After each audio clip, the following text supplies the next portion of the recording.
नमस्ते दोस्तों, मेरा नाम रेखा शर्मा है।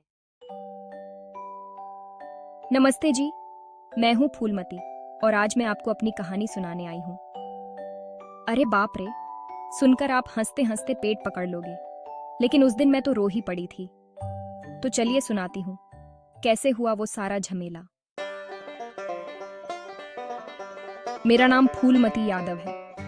उम्र बस 19 साल की है और हाँ, मैं 17 की थी तभी मेरी शादी हो गई थी। मैं कहती रहती थी, अरे बाप रे, मैं तो अभी गुड़िया खेलती हूँ, शादी काहे करवा दी। लेकिन गांव के लोग बोले, लड़की बड़ी हो गई है, अब ब्याह दो। बस फिर मेरा ब्याह हो गया रामू से। अभी तो मेरी एक छोटी सी बेटी भी है, बस 6 महीने की। दिन भर उसी को गोदी में लेकर घूमती रहती हूँ और घर का सारा काम भी करती हूँ। पर सच कहूँ तो मुझे काम करना आता ही नहीं था।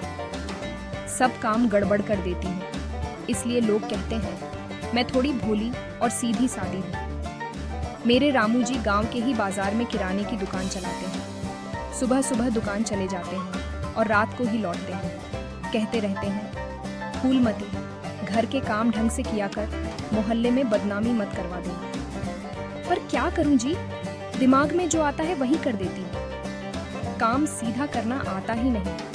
यही वजह है कि अक्सर गड़बड़ हो जाती है।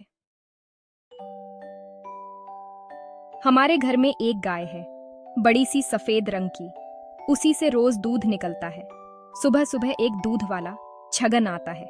बड़ा सीधा सादा लगता है, पर थोड़ा चालाक भी है। हर रोज हमारे घर से 2 लीटर दूध लेकर जाता है और बदले में पैसे देता है। गाय भी बड़ी शरारती है। जब भी दूध निकालने बैठो, कभी पूंछ मार दे, कभी पैर चला दे।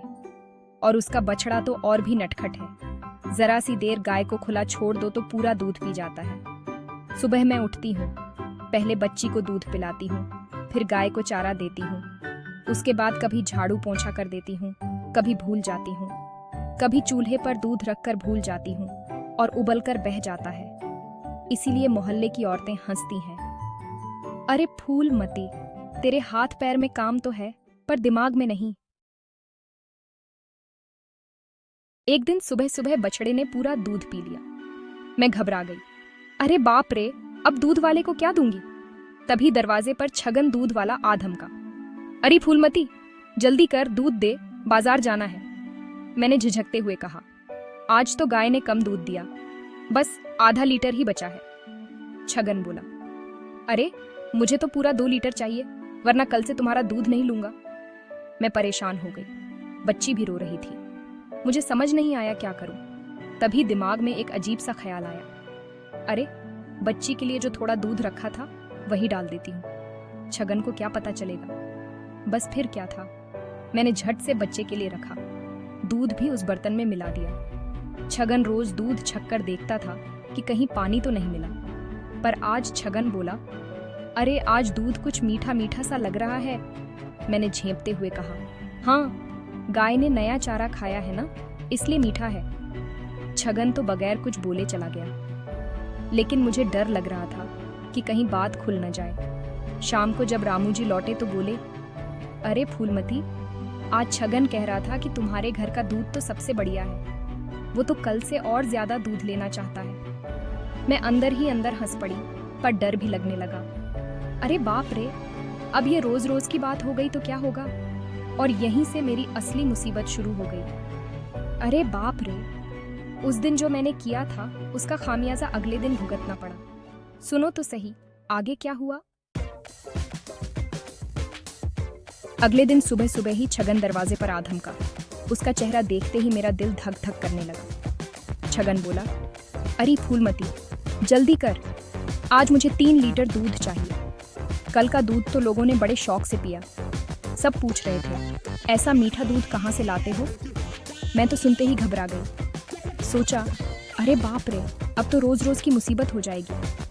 मैं भागकर गाय के पास गई, पर देखती हूँ कि गाय तो बेफिक्र बैठी जुगाली कर रही है और बछड़ा फिर से माँ का दूध पी चुका था। मैंने माथा पकड़ लिया। हाय राम, आज तो और भी कम दूध निकला। मेरे दिमाग में फिर वही पुरानी शरारत कौन थी। चलो, आज भी थोड़ा थोड़ा बच्ची वाला डाल देती हूँ। छगन को क्या ही पता चलेगा। मैं तो ना समझ, भोली भाली सोच लिया, गांव में कौन इतनी बारीकी से जांच करेगा।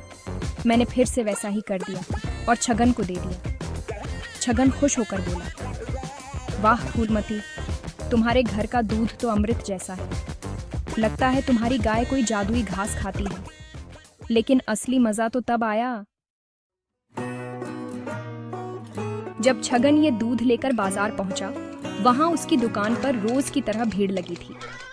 दूध का पहला गिलास छकते ही गांव के पंडित जी बोले, अरे छगन, ये कैसा दूध है, बड़ा मीठा और गाढ़ा गाढ़ा लगता है। छगन ने सीना चौड़ा करते हुए कहा, ये मेरे खास सप्लायर फूलमती के घर की गाय का दूध है। अब तो आधा गांव उसी के दूध की मांग करने लगा। कोई कहने लगा, हमको भी दे, हमको भी दे।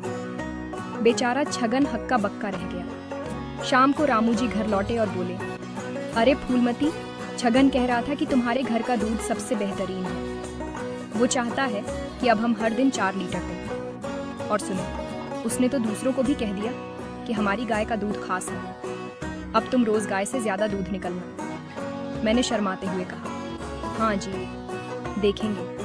अंदर ही अंदर सोचा, अरे बाप रे, अब तो गड़बड़ बढ़ती जा रही है। अगले दिन मोहल्ले की औरतें हंसते हुए बोली, अरे फूलमती, तेरे घर के दूध में जरूर कुछ खास बात है। हमने तो सुना है, लोग कह रहे हैं कि दूध में मिठास का राज तेरे हाथ में है। मैं तो ये सुनकर लाल पीली हो गई। कुछ समझ नहीं आया क्या जवाब दूं, बस हंसकर टाल दिया।